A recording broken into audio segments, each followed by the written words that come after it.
우리를 사랑하시는 하나님, 감사합니다. 우리 주님 십자가, 그 고난과 죽음, 그 해산의 고통으로 우리를 거듭나게 하셔서 다시는 사망에 이르지 아니하는 영원한 생명, 이제 다시는 누구도 앗아갈 수 없는 그 부활의 새 생명을 값없이 은혜로 주신 것을 감사합니다.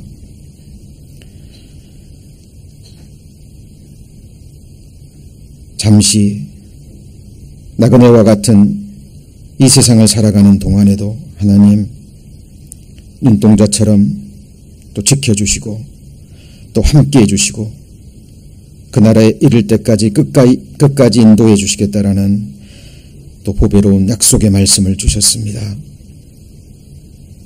하나님의 그 약속의 말씀에 저희들 온전히 의지합니다. 그 나라에 이를 때까지 우리 주님이 영원한 왕이 되셔서 다스리고 통치하시는 그 나라가 완성될 때까지 저희들 주님과 함께 또 같은 믿음을 품은 하나님이 허락하신 동역자들과 함께 주님을 따르는 이 제자의 길 끝까지 함께 하기를 원합니다. 오늘 주의 첫날 우리를 구원해 주신 하나님 앞에 또 이렇게 모이게 하셨습니다. 우리 마음의 눈 밝혀주셔서 지금 우리의 찬양과 우리의 기도를 들으시는, 우리를 가장 복된 길로 인도해 가시는, 우리와 함께 하시는 임마누엘 주님을 믿음의 눈으로 바라보게 하시고 그 하나님 앞에 합당한 마음으로 또 낮고 겸손한 마음으로 주시는 한 말씀 한 말씀 믿음으로 받을 수 있도록 우리 마음 예비시켜 주옵소서.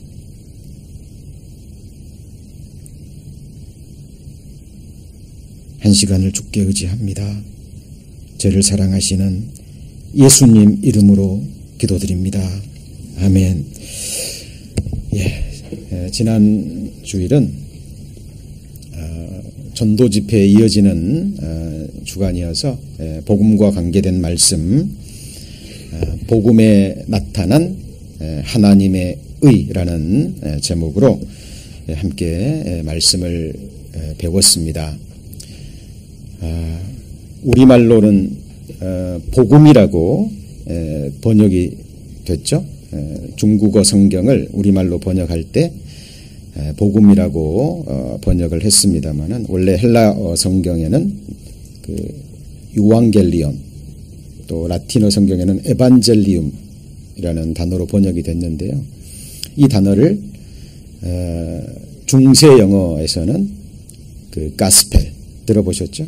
가스펠송, 복음성가라 그러잖아요. 그 가스펠이 GOD가 중세 영어로 굿이라는 의미입니다. 스펠은 뉴스. 그래서 중세 영어로 가스펠, 현대 영어로 고치면 굿 뉴스, 좋은 소식, 기쁜 소식, 아름다운 소식이라는 의미로 번역이 됩니다.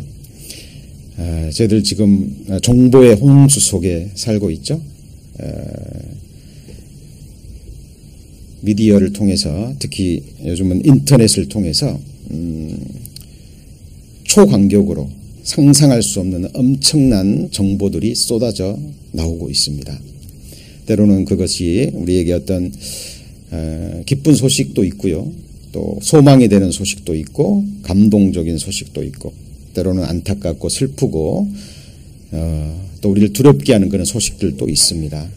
그런데 이 세상이 주는, 인생들이 우리에게 주는 그런 소식은 잠시 우리에게 영향을 줄 수 있지만 시간이 지나면 그것은 또 우리에게 특별한 의미를 가지지 못하고요, 또 지나가는 그런 소식에 불과합니다. 그런데 복음은, 성경에 나타나 있는 그 기쁜 소식, 아름다운 소식은 우리를 지으신 창조주 하나님께서 우리 인생들에게 주시고자 하시는 가장 중요한 소식입니다. 이것만큼은 하나님께서 우리에게 알려주시기를 원하신 가장 중요한 소식이죠. 하나님이 우리에게 줄 수 있는 최고의 복, 바로 영생의 축복, 하나님의 자녀가 되는 축복과 함께 하나님 나라에서 하나님이 우리에게 예비해 두신 하늘의 그 신령한 모든 복을 값없이 받는 최고의 소식이 바로 복음입니다. 그래서 개인적으로 아주 잘된 번역이라고 생각을 해요. 특히 우리나라 사람들은 복을 좋아하잖아요. 우리 특히 그래서 그 복복자가 숟가락에도 베개에도 그렇죠? 또 어디에 쓰여 있죠? 문에도 심지어는 요강에도 쓰여 있습니다. 하나님이 우리에게 주시고자 하시는 그 최고의 복음입니다. 그런데 교회를 다니는 사람들도요, 또 믿는다고 하는 사람들도 심지어는 거듭났다라고 확신하는 그리스도인들조차도 복음이 무엇인지 복음에 대해서 얘기할 기회를 드리면 그 복음의 내용이 깊지 못하는 것을 보게 됩니다.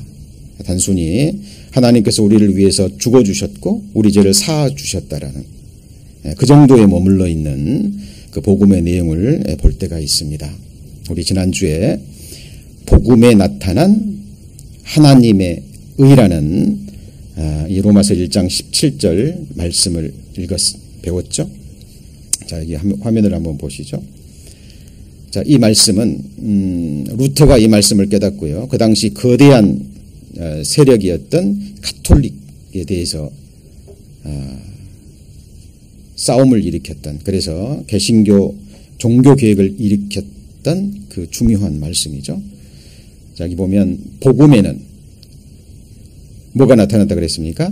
하나님의 의가 나타나서 이렇게 돼 있죠. 자, 하나님의 의, 직접적인 의미는 하나님의 의로움입니다. 하나님의 의로움.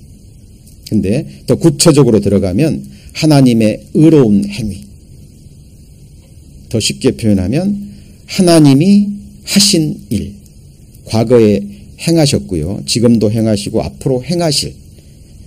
자, 성경에는 하나님이 행하시는 일이 셀 수 없다 그랬고 기이하다 그랬죠. 그리고 그걸 놀라운 일이라고 표현을 합니다. 그런데 특별히 우리의 구원과 관계된, 우리를 구원하셔서 우리에게 영원한 생명을 주셔서 하나님 자녀 삼으시고 천국에 들어가게 하시는 그 구원에 관계된 일, 좁은 의미로 그것을 하나님의 의라고 얘기를 합니다.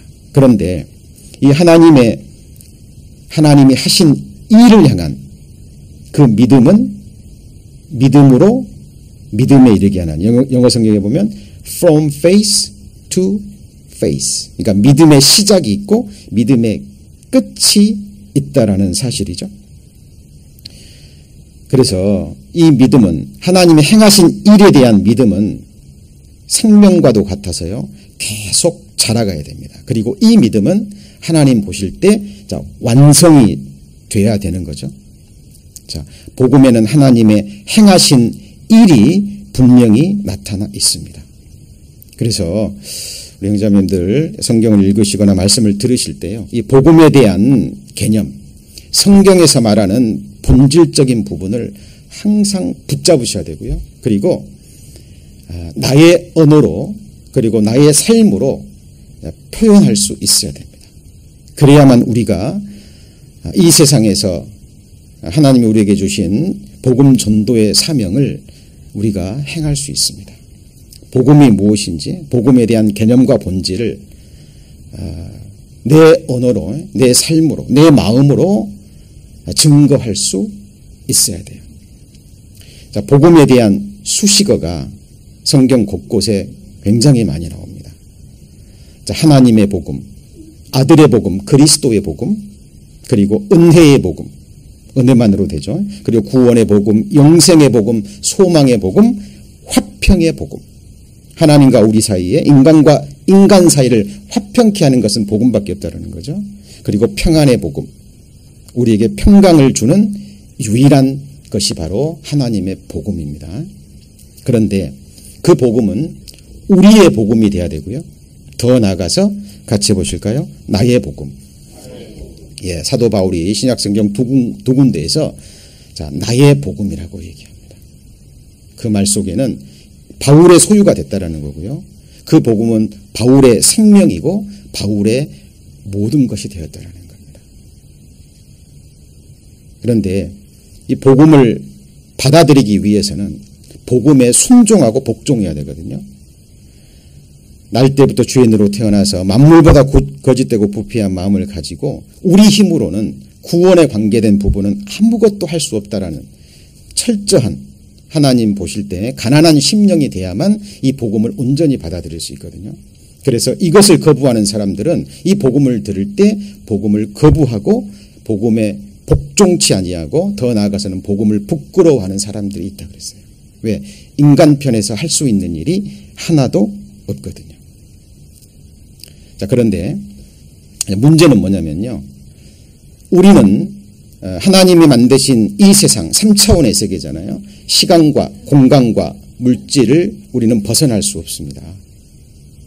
그죠? 그래서 그 제한을 받을 수밖에 없는 제한적인 존재거든요. 그런데 하나님은 이 3차원의 세계를 떠난 영혼에서 존재하시고 그리고 영혼에서 일하시는 분입니다. 그래서 하나님의 시각과 우리의 시각은 다르다라는 사실입니다. 그래서 우리의 생각, 우리의 체험, 우리의 경험을 버리고 이 복음이라는 부분에 있어서도 하나님의 시각으로 바라보는 것이 필요해요. 그래서 우리는 시간의 제한을 받기 때문에 과거 이미 지나갔잖아요. 그리고 현재를 보내고 있는데 이 현재도 순간 흘러가고, 그렇죠? 과거와 현재와 미래가 연속적으로 흘러가고 있습니다. 근데 하나님 이걸 동시에 보신다라는 거죠. 자, 그래서 고린도후서 1장 10절에는 이런 부분이 있습니다. 자, 여기 보면 그가 이같이 큰 사망에서 우리를 건지셨고, 여기 뭐라 그랬죠? 건지시리라 그랬는데 영어 성경에 보면 현재로 기록되어 있습니다. 여기는 과거잖아요. Great death, 그러니까 큰 사망, 둘째 사망, 지옥불의 형벌에서 이미 우리를 구원하셨고 이미 끝낸 일이죠. 근데 많은 사람들이 여기에만 머물러 있다라는 거예요. 복음에 관계된 부분을. 그러나 성경은 한번 같이 해보실까요? 복음의 진보. 자, 깊이와 넓이에 있어서 복음은 계속 앞으로 나가야 돼요. 복음은 움직이는 겁니다. 하나님의 생명이 담겨져 있는 거기 때문에 계속 움직이고 성장하고 자라가요. 그래서 과거에만 머무는 것이 아니라 이 복음은 지금도 역사합니다. 그래서 사도 바울은 이렇게 고백하잖아요. 이미 큰 사망에서 건지셨는데 또 건지시리라. Do thus deliver us. 그러니까 지금 우리를 건지고 계신다라는 거죠. 다른 말로 하면 우리를 지금 구원하고 계시는 거예요. 영원한 생명을 얻었지만 육신을 입고 살아가는 동안에는 여전히 사탄의 유혹과 그 영향력 속에 죄성의 유혹을 받게 돼 있습니다. 그렇죠? 그래서 우리에게는 여전히 구원이 필요한 거예요. 그리고 이 그리스도인이 이 세상을 살아가는 동안에 겪는 많은 문제들이 있습니다. 과거에도 있었고 지금도 있으시죠? 하나님 이 문제만큼은 꼭 해결해 주셨으면 좋겠습니다라는 간구하는 문제가 있을 거예요. 그것도 하나님이 지금 구원하고 계신다라는 겁니다. 자, 믿음이 지금 잘하고 있는 거죠. 믿음이 지금 나아가는 겁니다. 그리고 자, 또한 이후에라도, 이건 미래잖아요. 같이 읽어볼까요? 건지시기를 그를 의지하여 바라노라. 그러니까 시제가 세 시제입니다. 과거 이미 끝냈고 지금 건지고 있고 앞으로도 뭐하고 있죠? 건질 거예요.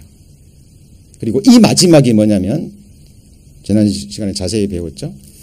우리 안에 그리스도의 형상을 완전히 이루고 이 썩어질 몸까지 다시는 죽지 않는, 다시는 죄를 지을 수 없는 영광스러운 몸으로 하나님이 뭐 하실 거예요? 부활시키실 겁니다. 그죠? 여기까지. 그래서 하나님 앞에 완전한 자로 우리를 세우는 일, 그리스도 안에서 완전한 자로 세우는 일, 여기까지 우리의 믿음이 나아가는 거고요. 이것까지 하나님은 하셨고 하실 것이고 하고 계시고 하실 거고, 결론적으로는 지난 시간에 요한계시록 20장 말씀 배웠죠. 이루었도다. 나는 뭐라고요?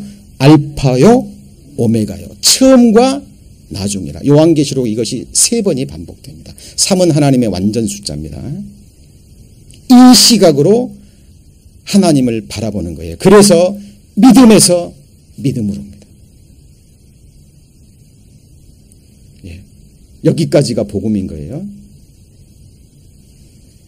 자, 이 부분을 우리가 하나님 앞에서 분명히 해야 됩니다. 그래서 이것이 사실일진데, 이것이 진리일진데, 우리는 하나님께서 내 안에 계시고 이미 나를 구원하셨고 지금도 일하고 계시고 앞으로도 일하실 것이고 끝까지 이것을 이루실 것이라는 믿음과 함께 실제로 행하는 것을 우리가 볼 수 있어야 돼요. 하나님의 역사를. 그래서 잠언 15장 30절에 이런 말씀이 있습니다. 한번 같이 읽어볼까요? 눈에 밝은 것은 마음을 기쁘게 하고 좋은 기별은 뼈를 윤택하게 하느니라 그랬는데요. 자, 눈이 밝다라는 것은 잘 들으셔야 됩니다. 정확하게 보는 거죠. 맞죠? 바르게 보는 겁니다. 더 나아가서 멀리 보는 것이고 더 나아가서 끝까지 보는 거예요. 근데 누구를 바라보냐면 예수 그리스도입니다. 예수님은 이 땅에 오셔서 우리 죄를 다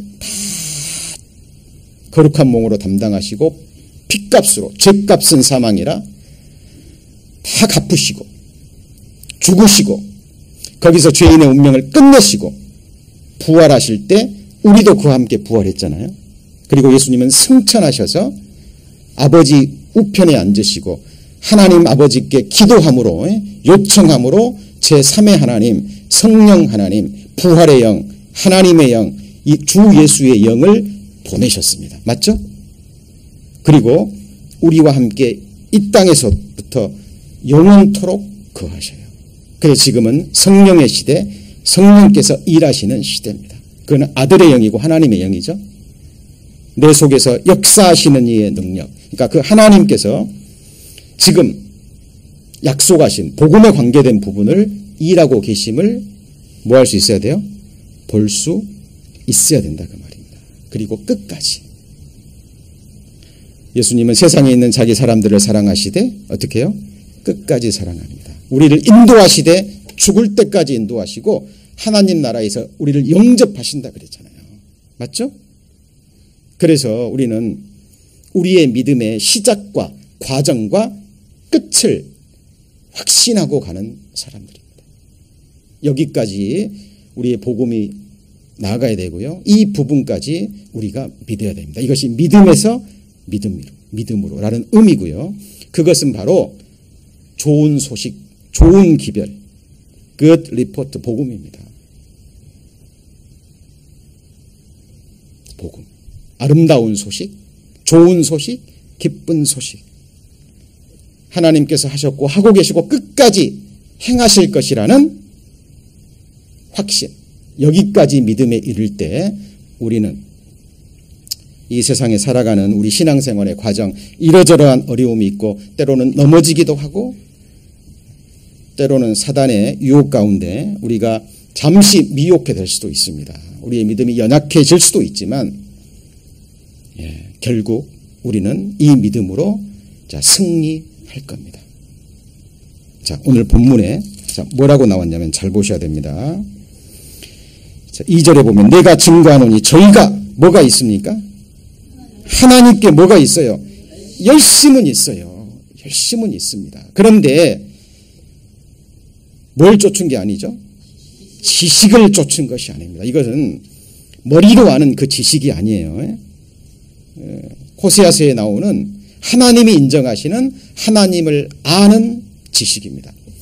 하나님을 알다 할 때요, 히브리어로 야다라는 그 단어가 쓰이는데 이것은 그냥 머리로 알고요, 지식적으로 아는 게 아니고, 자, 부부간에 남녀 사이에 몸까지 하나 되는, 그죠? 그래서 가브리엘이 마리아에게 네가 아들을 낳을 것이다 그랬더니 마리아가 뭐라 그래요? 나는 남자를 알지 못한다. 처녀다 그 말이거든요. 여기서 안다라는 것은 그 정도의 친밀하고 긴밀한 관계입니다. 그러니까 복음을 받을 때 성령의 오심으로 하나가 돼서 그 성령의 역사를 임재는 물론이거니와 제3 하나님, 제3위 하나님, 성령 하나님, 부활의 영, 예수의 영, 하나님의 영이 나와 함께 계셔서 지금 일하시고 역사하고 계심을 믿음의 눈으로, 밝은 눈으로 바라볼 때 마음을 어떻게 한다고요? 기쁘게 하고, 이것이 최고의 기쁜 소식이잖아요. 구원에 관계된 일만큼은 우리는 어떤 것도 할 수 없습니다. 하나님이 하셨고 하실 것이고 하실 거고, 그리고 하나님 눈에는 이미 끝났는데 이것을 알지 못하고 자기 의를 세운다 그 말이에요. 자기가 하나님보다 앞서서. 그래서 잘 보세요. 3절 같이 읽습니다. 하나님의 의를 모르고 자기 의를 세우려고 힘써 하나님의 의를 복종치 아니하였느니라. 그래서 하나님의 의, 복음과 관계된 거잖아요. 데살로니가후서 1장에 보면 복음에 복종치 아니하는 자들을 영원한 형벌을 주신다는 말씀이 있어요. 복음을 듣고요, 내 생각과 맞지 않는다 할지라도 순종하거나 뭐 해야 돼요? 복종해야 되거든요. 하나님의 의에는 복종해야 돼요. 우리는 할 수 없습니다. 그래서 이 부분을 이제 구체적으로 설명하기 위해서 이어지는 4절 이하의 말씀이 율법에 관계된 말씀이 나와요. 자, 그렇다면 잘 들으셔야 됩니다. 이 자기 의는 뭐가 될까요? 율법을 지켜서 율법 행위로 다시 돌아가는 것을 의미합니다. 그래서 잘 보시죠. 자, 4절 같이 읽어봅니다. 그리스도는 모든 믿는 자에게 의를 이루기 위하여 율법의 마침이 되시니라. 율법의 요구를 예수님께서 다 이루셨다라는 거죠. 자, 이것을 구체적으로 설명하기 위해서 5절, 6절이 나오는데, 자, 이 부분을 어렵게 생각하시고요, 좀 이해를 못하시는 분들인데 오늘 잘 들어보셨으면 좋겠습니다. 자, 5절에 보면 모세가 기록하되 율법으로 말미암는 의를 행하는 사람은 그 의로 살리라 하였거니와, 자, 6절은 천천히 같이 읽습니다. 믿음으로 말미암는 의는 이같이 말하되 내 마음에 누가 하늘에 올라가겠느냐 하지 말라 하니, 올라가겠느냐 하면 그리스도를 모셔 내리려는 것이요. 이게 무슨 의미인가요? 자, 율법은 얘기합니다. 율법을 처음부터 끝까지 한 번도 어기지 않고 다 지키면 그 의로 말미암아 살고 어디 올라가요? 하늘에 가는 거예요. 그랬는데 사람들이 마음속에 누가 하늘에 올라가겠느냐 이렇게 물어보는 것은 잘못된 거다 그 말이죠. 그렇게 말하지 말라. 왜냐하면 예수 그리스도께서 이미 올라가셨는데 어디로요? 하늘에. 그렇죠? 우리가 지킬 수 없는 율법, 첫사람 아담이 범죄했고 첫사람 아담의 후손으로 태어난 우리가 이미 범해버린 율법을 성자 예수 그리스도께서 죄 있는 몸으로, 사람의 몸으로 입고 오셔서 탄생부터 죽음까지, 십자가에 죽기까지 율법을 뭐 하셨어요? 완성. 율법을 끝내시고 하늘에 뭐 하셨어요? 오르셨잖아요. 이미 올라갔는데, 지키고 올라갔는데 누가 올라가겠느냐, 누가 하늘에 올라갈 수 있겠느냐 이렇게 물어보는 것은 이미 올라가신 예수 그리스도를 뭐라는 거고요? 끌어내리는 겁니다. 우리를 대신해서 율법을 지키시고 하늘 보좌에 오르셨잖아요. 그렇죠? 자, 이 부분을 말하는 거고요. 그 다음에는 뭐라고 되어 있나요? 7절 같이 읽습니다. 혹 누가 음부에 내려가겠느냐 하지 말라 하니 내려가겠느냐 함은 그리스도를 죽은 자 가운데서 모셔 올리려는 것이라. 이게 무슨 의미죠? 율법의 요구는 율법을 어기면 어떻게 되죠? 심판입니다. 맞죠? 죄의 싹슨 사망이잖아요. 그래서 우리가 지키지 못한 율법 예수님이 완성하시고 하늘에 오르시고 더 나아가서 우리가 범한 율법을 어긴 죄로 인해서 죄의 값인 사망을 받으시고 죽으시고 음부까지 내려가셨잖아요. 그런데 누가 음부에 내려가겠느냐 라고 묻는 것은 이미 죄삭을 치르시고 음부에 내려가신 예수 그리스도를 어떻게 하는 거예요? 끌어올리는 거다 그 말이에요. 그러니까 하나님이 행하신 의로운 행위, 우리를 위해서 하나님이 하신 하나님의 의로움 이미 끝냈는데 이것을 알지 못하고 지식을 쫓지 않고 이렇게 말하고 하는 것은 십자가의 예수 그리스도의 공로를 완전히 멸시하는 행위다라는 것을 지금 로마서 10장 이하는 우리에게 분명히 말씀하고 계시는 거예요. 그렇죠? 이 복음에 관계된 구원에 관계된 이 부분만큼은 사실 우리가 할 수 있는 일이 없습니다. 그래서 예수님께서 십자가의 죽음이 가지고 있는 의미가 여러 가지가 있는데요. 갈라디아서 3장에 보면 우리를 위하여 저주를 받으셨다 그랬어요. 우리를 위해서 뭘 받으셔요? 저주를 받았습니다. 그래서 같이 해볼까요? 율법의 저주. 율법의 저주로부터 우리를 속량하셨어요. 자, 이것의 구체적인 의미가 골로새서 2장입니다. 골로새서 2장.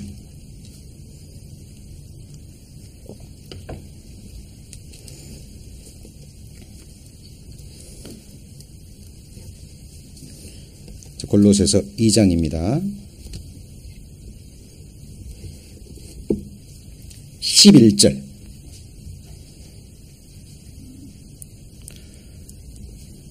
자, 또 그 안에서 너희가 손으로 하지 아니한 할례를 받았으니. 자, 손으로 그러면 손으로 하는 할례 뭔지 아시죠? 유대인들이 받는 할례. 난지 8일 만에 받는 할례 아시죠? 예. 이것이 바로 손으로 하는 할례입니다. 그런데 여기 보면 손으로 하지 아니한 할례를 너희가 그리스도인들을 가리키죠. 골로새에 있는 주님의 피로 구원받은 그리스도인들을 향해서 사도 바울이 뭐라고 얘기하냐면 너희는 이미 유대인들이 받는 손으로 하는 그 할례가 아닌 진짜 할례를 이미 받았다라고 얘기를 하는데 그 내용이 뭐냐면 곧 육적 몸을 벗는 것이요. 같이 읽어볼까요? 그리스도의 할례니라. 그러니까 몸의 일부분을 제거하는 손으로 하는 할례가 아니라 완전히 육적 몸, 아담의 후손으로 태어난 이 죄된 몸을 벗어버리는 이것을 아예 완전히 제거해버리는 이것이 바로 그리스도의 뭐라고요? 할례. 이것을 이미 뭐 했다고요? 받았다라고 얘기를 하는데 그 구체적인 내용이 12절입니다. 자, 너희가 세례로 그리스도와 함께 무언가 되고요? 장사한 바 되고 이미 죽었고 그러니까 아담의 죄의 몸의 운명이 끝났고 육적 몸의 할례를 이미 받았고 또 그것으로 끝이 아니라 죽은 자들 가운데서 그를 일으키신 부활시키신 하나님의 역사를 뭐함으로 말미암아요? 믿음으로 믿었죠? 그로 말미암아 그 안에서 함께 뭘 받았습니까? 일으키심을 이미 끝난 겁니다. 그러니까 주님 부활하실 때 우리도 뭐 했어요? 그 안에 부활한 거예요. 그리스도가 영광 중에 나타나실 때 너도 그 안에 함께 나타나리라. 그래서 지금 우리의 이 새 생명은 아버지 보좌 우편에 계신 예수 그리스도의 부활의 생명 싸개 속에 쌓여 있는 거예요. 이것도 밝은 눈으로 말씀을 통해서 볼 수 있고 확인할 수 있어야 된다는 얘기죠. 자, 그리고 이 부분이 더 나아갑니다. 여기서 끝나는 게 아니에요. 13절. 또 너희의 범죄와 육체의 무할례로 죽었던 너희를 하나님이 그와 함께 살리시고 우리에게 뭘 다 사하시고요? 모든 죄입니다. 이 땅의 모든 죄를 이미 끝내시고, 자, 오늘 배워야 될 중요한 부분이 14절입니다. 14절 천천히 한번 읽어볼까요? 우리를 거스리는, 우리를 대적하는 의문에 쓴 증서를 도말하시고 제하여 버리사 십자가에 못 박으시고. 자, 여기 보면 우리를 거스리고 우리를 대적하는 무슨 증서요? 의문에 쓴 증서가 뭘까요? 여기서 의문은 의문문, 의문부어, 퀘스천 마크 이런 의미가 아닙니다. 이 의문은, 이 의자는 같이 해볼까요? 법도의, 그러니까 법에 관계된, 문자는 그럴 문자잖아요. 그러니까 법이 기록되어 있는 문서예요. 특히 이 의문의 정서 원어적인 의미는 상업적인 의미로 쓰인 거예요. 그러니까 이제 이런 겁니다. 오늘날로 얘기하면 여러분들이 누구인가 예를 들어 100만 불을 빌렸다고 해보죠. 100만 불을 빌렸습니다. 그리고 자기 손으로 써주는 거예요. 증서를. 내가 당신에게 100만 불을 빌렸습니다. 언제까지 이자 어느 정도 해서 이 돈을 갚겠습니다. 친필로. 그리고 만약에 이 빚을 갚지 못할 경우에는 이렇게 하겠습니다라는 것을 자기 손으로 쓰고요. 거기다가 사인을 하고 도장을 찍는 겁니다. 그러니까 한마디로 뭐예요 이게? 빚 문서입니다. 무슨 문서라고요? 빚 문서. 율법이 바로 의문에 쓴 증서. 우리를 죽게 하는. 왜요? 율법은 뭐죠? 하라. 처음부터 끝까지 하라, 하지 말라. 해야 될 것을 하지 않고 하지 말라는 것을 하면 뭐라고요? 죽음이다 그 말이에요. 심판이다. 율법은 계속 그것을 말하고 있는 거예요. 그래서 이것을 같이 볼까요? 율법의 저주. 하나님은 이걸 아시는 거예요. 그래서 예수님께서 이 땅에 오셔서 우리의 죄만 도말한 게 아니에요. 죄만 도말한 게 아니고 뭣도 도말해 버리셨어요? 자, 거기 보세요. 우리를 거스리고 우리를 대적하는 의문에 쓴 증서를 뭐 하시고요? 도말하시고. 왜 도말하셨죠? 도말할 수 있는 근거가 뭐죠? 예를 들어서 여러분이 아까 100만 분 빌려서 증서 써줬다 그랬죠? 도저히 갚을 능력이 없습니다. 이제 비즈니스가 망해서 나를 누가 도와줄 사람도 없고, 이제 말 그대로 잠언에 기록된 대로 빚진 자는 체주에 뭐가 돼야 돼요? 종이 돼야지 해서 하라는 대로 끌려다녀야 돼요. 이것을 같이 볼까요? 율법의 종. 하라는 대로 끌려다니는 겁니다. 종이 되고, 실제로 구약시대나 이 시대에도 종들이 많았어요. 빚을 갚지 못해서. 그런데 누군가가 나를 사랑해서 그 빚을 이자까지 다 갚아주고 내 보는 앞에서 갚아주고 의문에 쓴 증서를 내 눈앞에서 완전히 지워버리고 그리고 그것을 없애버리고 불태워버리고 했다면 얼마나 기쁘겠습니까? 기쁜 소식이 아니에요. 그 빚쟁이에 시달리는 사람들 보면 시도 때도 없이 찾아오고, 그러니까 그런 사람들이 하는 공통적인 말이 있죠. 뭔만 없으면요? 빚만 없으면 살겠다고.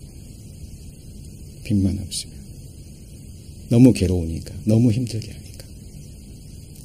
근데 사실 세상의 빚도 무서운 거지만 정말 무서운 것은 율법의 빚입니다. 죄악의 빚이에요. 이것을 갚지 못하면 호리만한 그 죄에 대한 것도 갚지 못하면 어디에서 나올 수 없어요? 지옥에서 나올 수 없는 것을 성경은 말하는데 예수님께서 우리를 사랑하셔서 예수님께서 오셔가지고 피로써 아담 안에서 태어난 죄인의 운명을 끝내시고 우리 죄만 도말한 것이 아니라 우리를 저주케 하는, 우리를 늘 고발하고 우리를 사망으로 이끌어가는 의문에 쓴 증서 율법도 도말하시고 제하여 버리고 어디다 못 박았어요? 십자가에 뭐가 있습니까? 못 박아버리고 십자가로 밝히 승리하신 거예요. 여기까지도 복음입니다. 그렇죠? 그러니까 우리 죄만 도말하시고 없앤 게 아니라 아담 안에서 태어난 죄인의 운명만 없앤 것이 아니라 이 육적인 몸을 완전히 하나님이 벗기신 거예요. 그죠? 그리고 우리를 저주케 하는 율법도 하나님이 십자가에 못 박아버리시고 없애버리신 겁니다. 자, 이 부분을 사도 바울은요, 로마서 7장에서 남편과 아내의 법으로 또 한 번 설명합니다. 무슨 법으로요?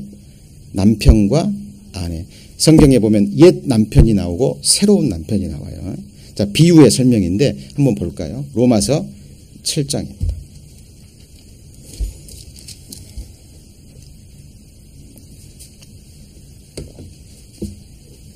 1절, 7장 1절입니다.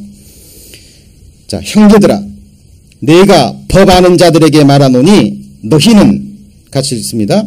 율법이 사람의 살 동안만 그를 주관하는 줄 알지 못하느냐?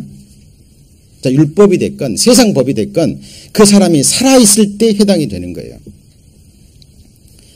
오래전에 그 전 대통령 노무현 대통령이 임기 후에 새로운 정권의 그 핍박을 받고 재판한 과정 아시죠? 그래서 막 여러 가지 죄목을 붙여가지고 그 전 노무현 대통령뿐만 아니라 그 주변 사람들도까지 너무 힘들게 했습니다. 근데 노무현 대통령이 사실인지 어쩐지 모르겠으면 아무튼 자살했다 그러죠? 근데 어때요? 노무현 대통령이 딱 죽는 순간 어떻게 되죠? 그 재판 계속 했습니까? 아닙니다. 이미 죽어버렸거든요. 더 이상 이미 죽어버린 사람에게는 그 법이 뭐한 거예요? 의미가 없는 거예요. 끝나버린 거예요. 그리고요, 잘 보세요. 2절. 남편 있는 여인이 그 남편 생전에는 법으로 그에게 어떻게 됐어요? 매인 바 되나 만일 그 남편이 죽으면 어디서 벗어났어요? 남편의 법에서 벗어났느니라. 그러니까 자, 이어지는 말이요. 남편이 살아있는데 다른 남자에게 가면 뭐가 되는 거예요? 음부가 돼요. 그런데 남편이 죽었으면 이 세상 법도 그러지만 성경의 법도 그럽니다. 남편이 이미 죽었으면 그 여자는 남편의 법에서 벗어났기 때문에 다른 남자에게 갈 수 있어요, 없어요? 있다는 거예요. 하나님 법에도 합당한 겁니다. 자, 그런데 왜 사도 바울이 이 남편과 아내의 법을 여기서 말하냐면 사람과 옛사람과 옛 율법 이것의 관계를 이렇게 표현한 거예요. 그래서 자, 4절에 보시면 그러므로 내 형제들아 너희도 그리스도의 몸으로 말미암아 뭐라고요? 율법에 대하여 죽임을 당하였으니 그리스도가 십자가에 죽을 때 우리도 거기 옛사람 죄의 몸이 죽었기 때문에 어때요? 이제는 율법에서 어떻게 됐다고요? 벗어났다 그 말이에요. 율법에서 자유케 함을 얻었다 라고 표현한 겁니다. 근데 잘 보세요. 여기서 말씀하는 게 뭐냐면 남편과 아내에서 남편도 죽고 아내도 죽은 거예요. 자, 남편이 뭐라고요? 율법. 조금 전에 배웠죠. 예수님이 십자가에서 뭣도 못 박았어요? 율법도 도말해버리고 율법도 제하여버리고 율법도 십자가에 어떻게 해요? 못 박아 죽여버렸잖아요. 없애버린 거예요. 십자가로 제해버렸다 그 말이에요. 율법이 어떻게 됐어요? 죽었어요. 다른 말로 하면 옛 남편이 어떻게 됐어요? 죽었어요. 그럼 우리는 옛 남편으로부터 어떻게 된 거예요? 자유케 된 거고, 더 나아가서 율법에 대해서 나도 죽은 거예요. 그러니까 옛 사람, 옛 율법 둘 다 십자가에서 어떻게 된 거죠? 운명이 끝난 거예요. 율법에 대해서 이제 우리는 완전히 자유케 됐다라는 걸 얘기합니다. 근데 이것을 알지 못하고 다시 율법으로 돌아간, 이거를 성령으로 시작하였다가 뭘로 마쳐요? 육체로 마치는. 근데 자유케 되고 끝나버린 게 아니고 십자가에서 나도 죽고 율법도 죽고 그리고 끝이 아니죠. 이제 뭘 얻었어요? 같이 해볼까요? 새 생명. 이제 완전히 새 생명을 얻게 된 거예요. 그리고 이 새 생명은, 부활의 생명은 다시는 사망에 이르지 않고 다시는 누구도 앗아갈 수 없는데, 이 부활의 새 생명은 새로운 남편을 맞이합니다. 율법이 아니라 누구죠? 새 남편이 누구예요? 고린도전서,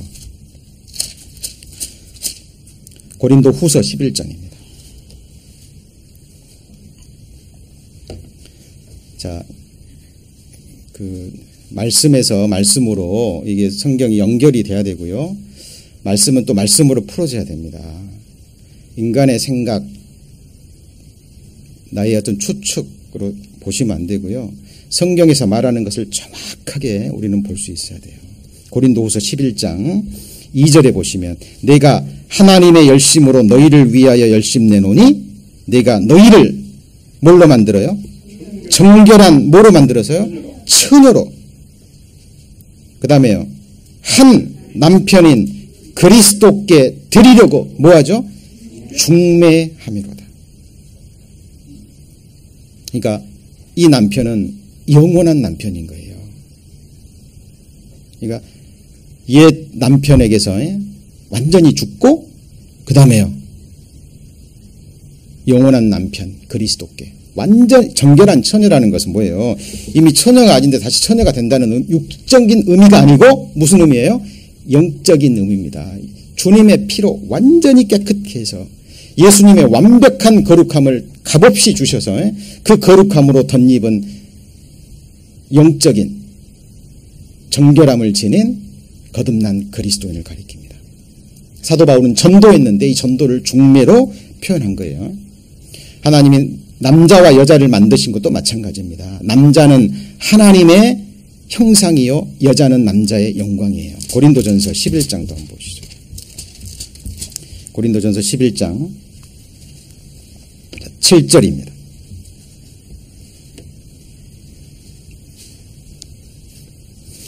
고린도전서 11장 7절.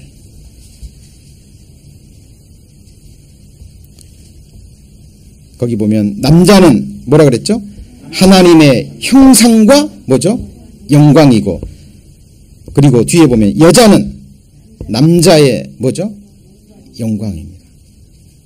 그러니까 남자는 하나님의 그림자고 여자는 사람의 그림자예요. 두 남녀가 서로 인격적으로 만나서 서로 사랑하죠. 두 사람을 사랑을 확인하고 한 사람이 프로포즈를 하면 프로포즈를 받은 사람이 그걸 받아들일 때 결혼이 성립되고 가정이 이루어집니다. 하나님과 우리 사이가 인격적으로 만나서요, 하나님의 사랑을 깨닫고 구원받고 완전한 구원에 이르는 과정을 하나님께서 남자와 여자의 만남과 사랑과 가정을 이루는 것으로 하나님께서 표현하신 겁니다. 호세아서 2장입니다.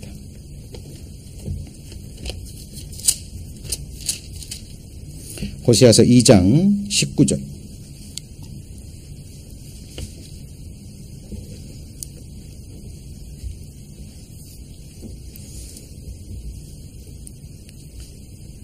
자, 내가 1259페이지. 내가 누가 지금 말하는 거예요? 하나님이 내게 뭐 한다고요? 장가들어 어떻게 살아요? 영원히 살되 의와 공변됨과 은총과 긍휼이 여김으로 내게 장가들며 20절 같이 읽습니다.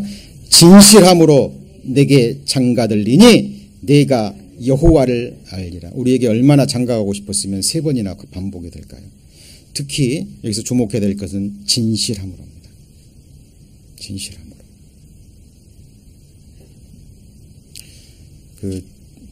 가끔씩 TV에서 할아버지 할머니들 노부부들 나와서 이렇게 하는 프로들이 있죠. 거기서 보면 대부분 그렇습니다. 할아버지들한테 물어봐요. 할아버지 다시 태어나면 할머니랑 결혼하시겠어요? 그러면 거의 70-80%는 한다고 그럽니다. 근데 할머니들한테 물어보면요. 내 눈에 흙이 들어와도 절대로 안 한다.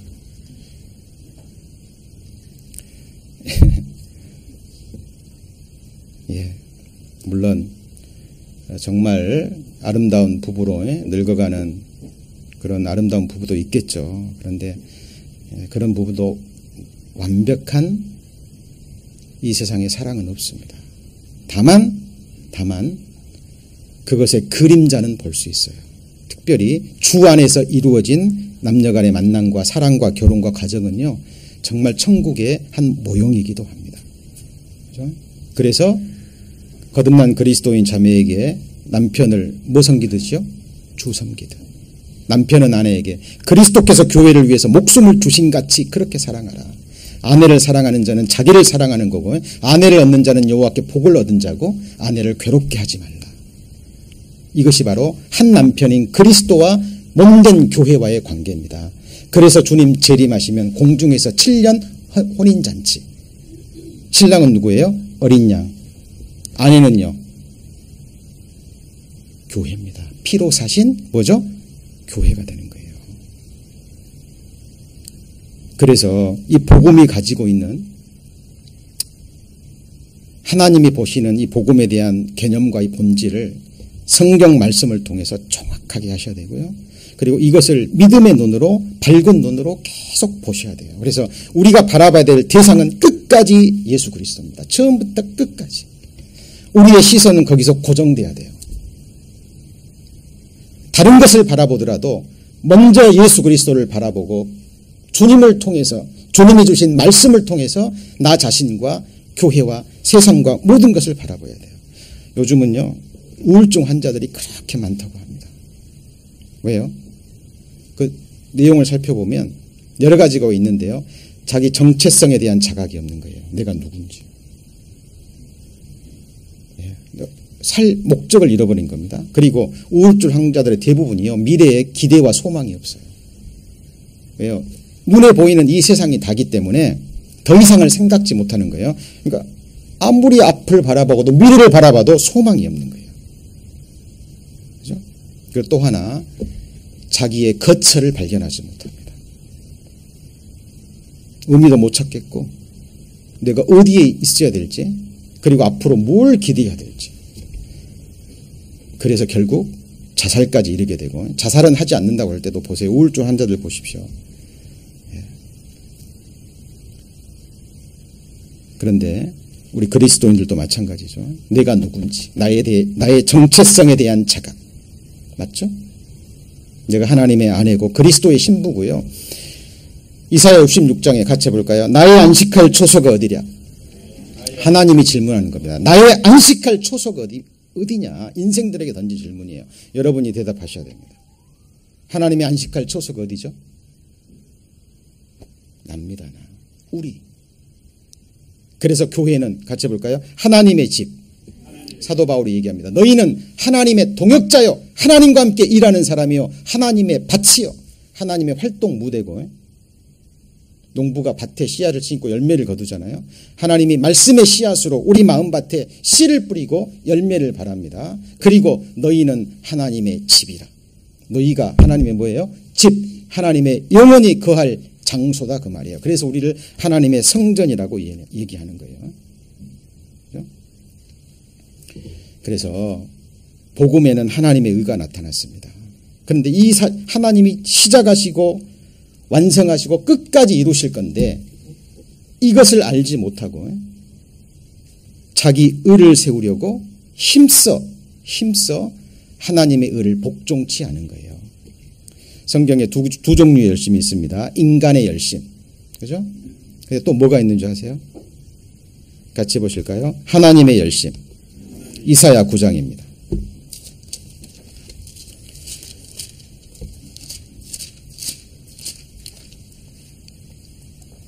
이사야 9장 자 6절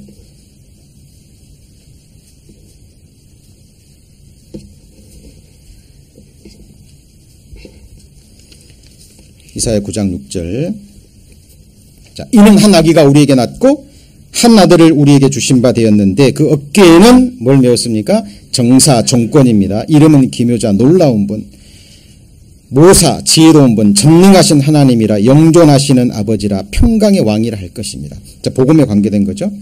하나님께서 한 아기를 우리에게 주셨어요. 아들을 주신 겁니다. 독생자 예수 그리스도. 사실 이 표현은요. 인간의 언어로는 표현이 불가능하다고 생각합니다. 인간의 능력과 이성과 지혜로도요. 이해하기 어려워요. 성령께서 빛을 비추어 주셔야 됩니다.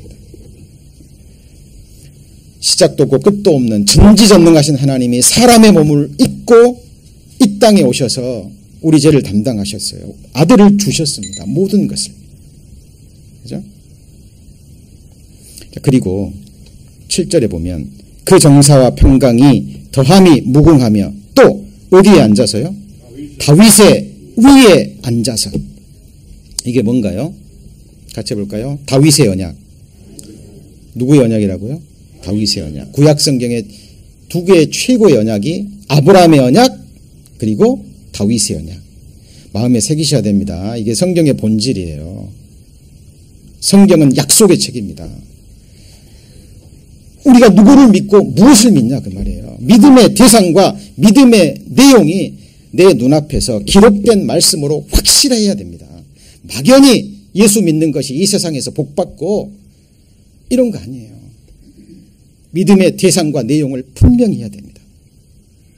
하나님께서 구약시대, 구약은 옛 약속이고 신약은 옛 약속이 정확하게 이루어진 걸 증거하는 책이거든요. 아브라함의 언약, 다윗의 언약이 신약시대의 새 언약, 같이 해볼까요? 피의 언약. 이것으로 완성이 된 거예요. 하나님의 열심이 뭐냐면 바로 약속하신 이 약속의 말씀을 하나님께서 끝까지 이루시기 위해서 하나님께서 열심 내시겠다 그 말이에요. 이게 뭐라고요? 같이 해보시죠. 하나님의 의. 하나님의 나라는 하나님이 세우십니다. 주님의 교회는 주가 세우셔요. 주권자입니다. 그렇죠? 그래서 구약성경과 신약성경을 이루어지는 연결고리와 같은 게 뭐예요? 마태복음이에요. 거기 첫 구절이 뭐죠? 아브라함과 다윗의 자손 예수 그리스도의 세계라. 그 말은 아브라함의 언약과 다윗의 언약을 이루기 위해서 오신 아브라함의 후손 다윗의 자손. 근데 요한계시록에 보면 예수 그리스도는 다윗의 뿌리이기도 해요. 맞습니까? 육신적으로 다윗의 후손도 오셨지만 다윗을 만든 뿌리이기도 해요. 그래서 예수님께서 이 땅에 오셨을 때 뭐라 그랬어요? 나는 아브라함이 있기 전부터 뭐라고요?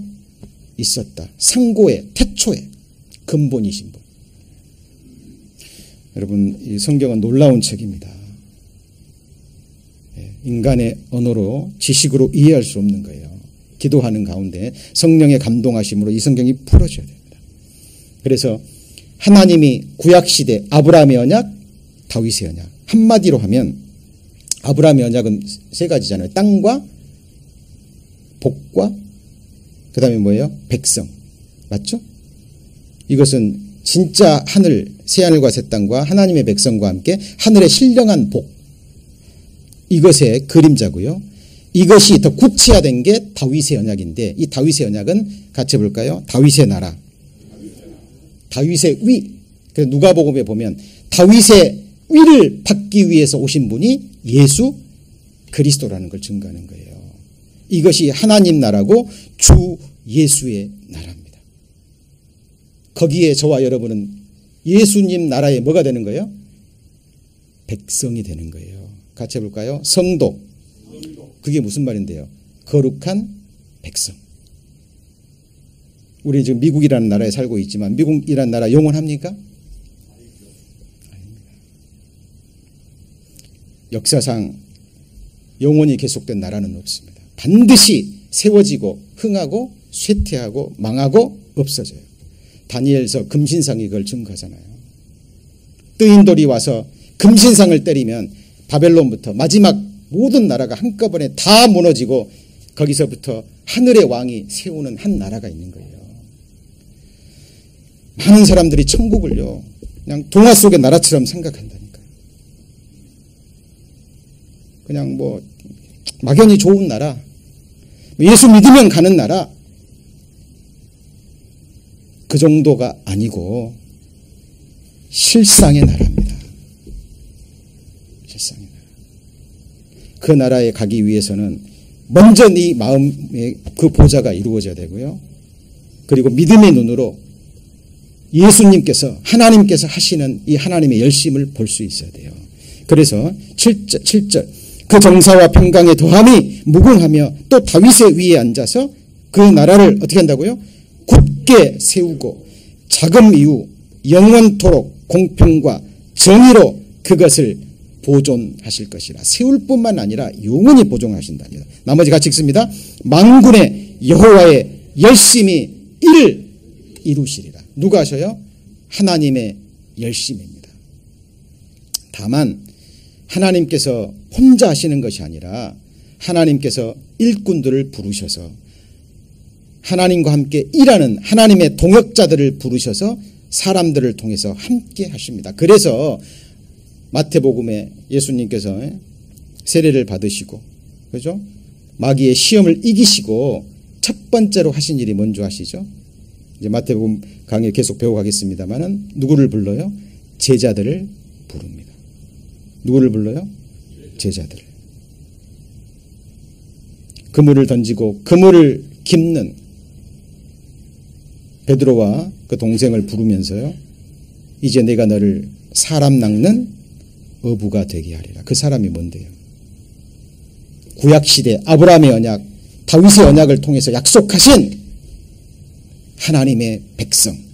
같이 해볼까요? 하나님의 영원한 거처, 하나님의 안식처, 다른 말로 하나님 나라입니다. 백성 없는 나라가 어디 있어요? 백성 없는 왕이 어디 있습니까? 우리의 왕은 나의 창조주, 나의 구주. 누구죠? 예수 그리스도예요.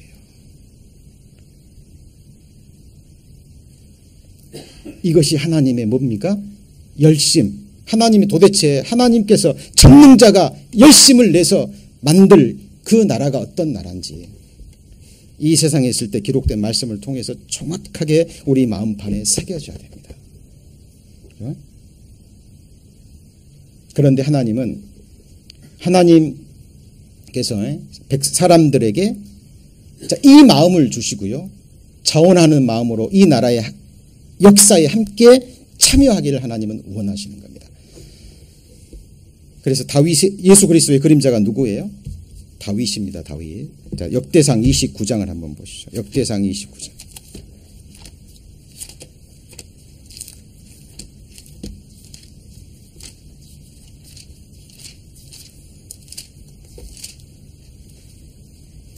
역대상 29장 14절입니다. 역대상 29장 14절. 자, 나와 나의 백성이 무엇이간데 이처럼 즐거운 마음으로 드릴 힘이 있었나이까? 같이 읽습니다. 모든 것이 주께로 말미암아 싸우니 우리가 주의 손에서 받은 것으로 주께 드렸을 뿐이다. 다윗은 예수 그리스도의 그림자잖아요. 다윗이 하나님의 거할 장소 성전 짓기를 갈망했잖아요. 맞죠? 다윗이 하나님이 거할 장소, 이것은 예수 그리스도가 세워가는 영원한 하늘 성전의 모형이 되는 거예요. 하나님은 전지전능하신 분이니까 하나님은 말씀으로 다 할 수 있죠. 그런데 다윗에게 이 소망을 주시고 이 마음을 주시고 다윗으로 하여금 즐거운 마음으로 전쟁을 통해서 하나님이 주신 모든 재물과 모든 것을 하나님께 드리는 힘을 주었어요. 잘 보세요. 백성과 함께요. 자기 모든 것을 성전을 위해서 하나님께 드리면서 뭐라고 얘기합니까? 사람이 뭐라고요? 무엇이 간대? 나와 백성이 무엇이 간대? 이렇게 드릴 힘이 있었겠습니까? 재물도 드릴 수 있는 마음도 드릴 수 있는 힘도 누가 주셨어요? 하나님이. 이게 뭐라고요? 같이 볼까요? 하나님의 의.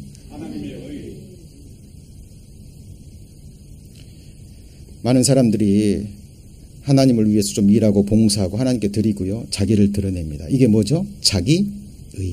하나님은 자기 의 받아요, 안 받아요? 안 받습니다.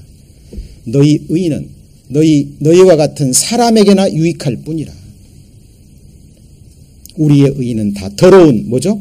옷과 같아요. 받지 않으십니다. 자, 그래서 너희 안에 행하시는 이는 누구죠? 너희 안에 행하시는 이는 하나님이시니. 우리 가운데서 행하시고요. 행하시고 그리고 행하게 하시는 분입니다.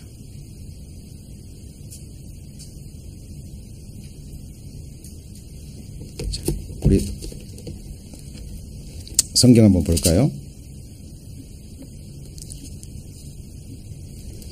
자, 골로새서 1장입니다.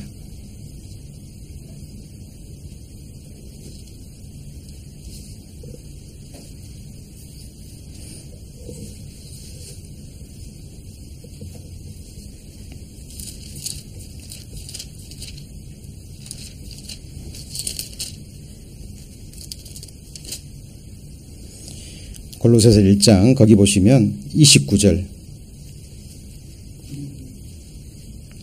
이를 위하여 나도 내 속에서 그 다음 뭐라 그랬죠? 능력에서 역사하시는 이의 역사. 이게 누구의 역사예요? 하나님의 역사고 하나님의 행하시는 일이고 여기에 사도 바울이 쓰임 받는 거예요. 그러니까 인간이 할 수 있는 것은 하나님이 행하게 하실 때 할 수 있는 거예요. 그러니까 처음부터 누가 하셔죠? 하나님께서 하시는 겁니다. 그래서 이 사실을 깨달은 그리스도인들은요, 다 동일하게 얘기합니다. 사도 바울이 뭐라고 이야기합니까? 같이 해볼까요? 나의 나 된 것은 하나님의 은혜로 된 것이니. 그러니까 자기를 드러내지 않는 거예요. 자기를 드러내지 않습니다. 그러니까 거듭난 그리스도인들이 하나님 앞에 드러나면 났을 때 내 의가 드러나면 안 돼요. 고린도 후서 5장입니다. 고린도 후서 5장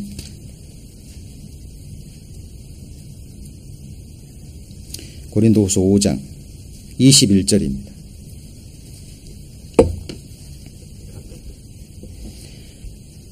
고린도 후서 5장 21절. 하나님이 죄를 알지도 못하신 자로 우리를 대신하여 죄를 삼으신 것은 같이 읽습니다. 우리로 하여금 저희 안에서 하나님의 의가 되게 하려 하심이니라. 이게 무슨 말일까요? 우리가 하나님의 의가 된다. 이 말은 예를 들어서 제가 죽어서 하나님 앞에 서잖아요.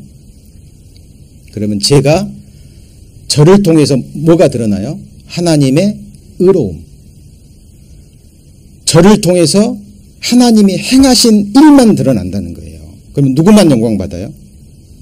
하나님만. 예를 들어서 저를 누가 창조했죠? 하나님께서. 제가 이 세상에 나올 때까지 제가 한 일 아무것도 없어요. 저를 구원하는 일을 누가 하셨죠? 하나님이. 제 안에 그리스도의 형상을 이루어가는 걸 누가 했죠? 하나님이. 거듭난 이후에도 잘못 살 때 하나님이 채찍과 막대기로 징계로, 그죠? 괴롭게 하시고 다시 돌아서게 하시고 다시 하나님 바라보게 하시고 믿음으로 나아가게 하셔서 저를 온전케 하신 분이 누구예요? 하나님. 이 부활의 몸으로 변화시키시는 분도 누구죠? 하나님. 주님 앞에 섰을 때 부족한 부분을 은혜로 채워주신 분이 누구죠? 하나님. 그럼 주님 앞에 섰을 때 내 의는 있어요, 없어요? 처음부터 끝까지 내가 자랑할 것, 내가 하나님 앞에 낼 것은 하나도 없습니다. 사도 바울이 그걸 얘기한 거예요. 그러니까 우리로 하여금 저희 안에서 뭐가 되는 거예요? 하나님의 자, 교직에 있을 때 가끔씩 그런 일이 있습니다. 그 성공한 제자들이요, 찾아와가지고 스승을 찾아와요. 그래가지고 감사도 하기도 하고요. 그리고 선생님들 초대해가지고 막 갈비집 다 빌려가지고요, 회식도 시켜드리고. 한 번은 그런 기억이 납니다. 그 학생이 좀 잘못된 길로 나갔는데요. 이 선생님이 사랑의 채찍을 많이 때렸던 것 같아요. 가출했을 때 막 찾아가기도 하고, 그리고 아이 사랑으로. 그래서 이 아이가 겨우겨우 졸업을 했습니다. 그리고 뭐 좋은 대학은 못 갔어요. 그런데 마음을 잡고요, 그 건설업을 통해서 굉장히 많이 돈을 벌었어요. 그래가지고 나중에 이제 성장하고 좀 철이 들고 하니까 내가 과거에 잘못된 그 길을 갔을 때 나를 붙잡아줬던 선생님이 생각나서 찾아온 겁니다. 그 제자가 찾아왔을 때 누구의 의가 드러난 거죠? 선생님의 의로움. 그래서 그 선생님이 너무 기분 좋아가지고요, 술에 취해져가지고 이놈을 내가 만들었다고, 내가 이놈을 키웠다고 그렇게 자랑하는 걸 봤습니다.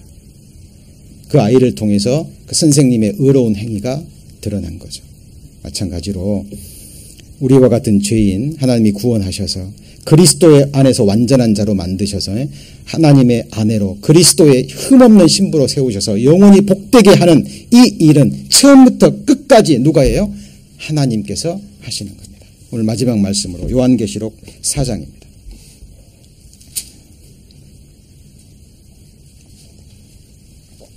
요한계시록 4장.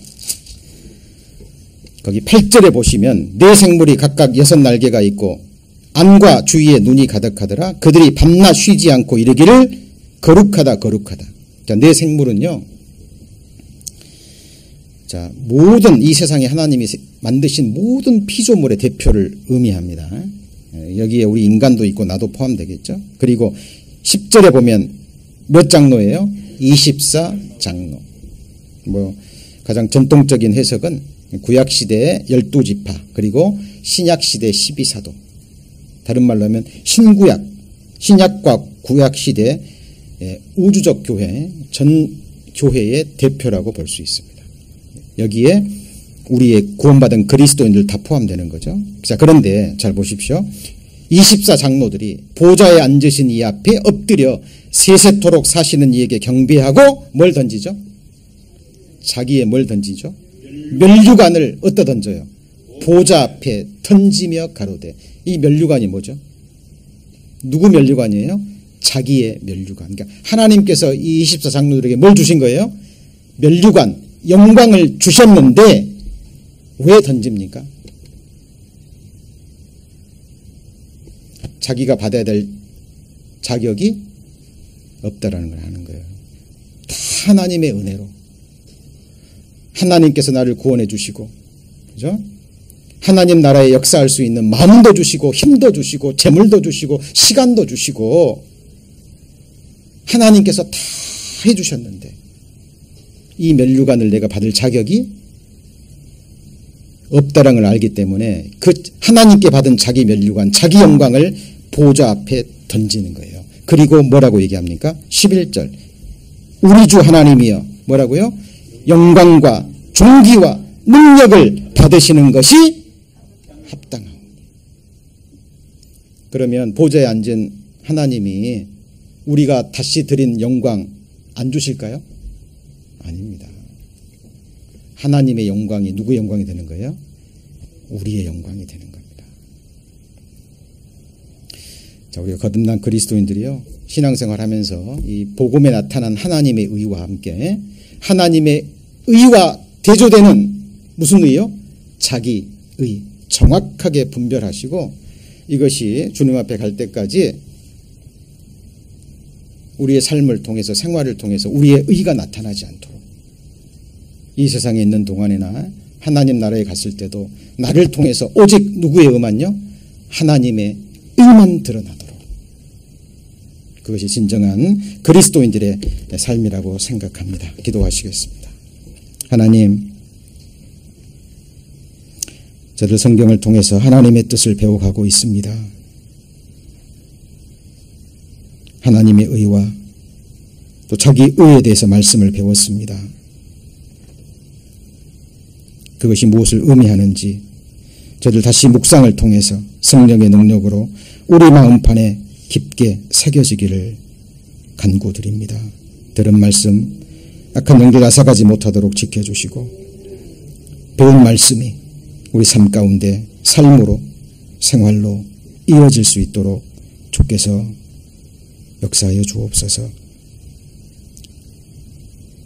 주 예수님 이름으로 감사하며 기도드립니다. 아멘.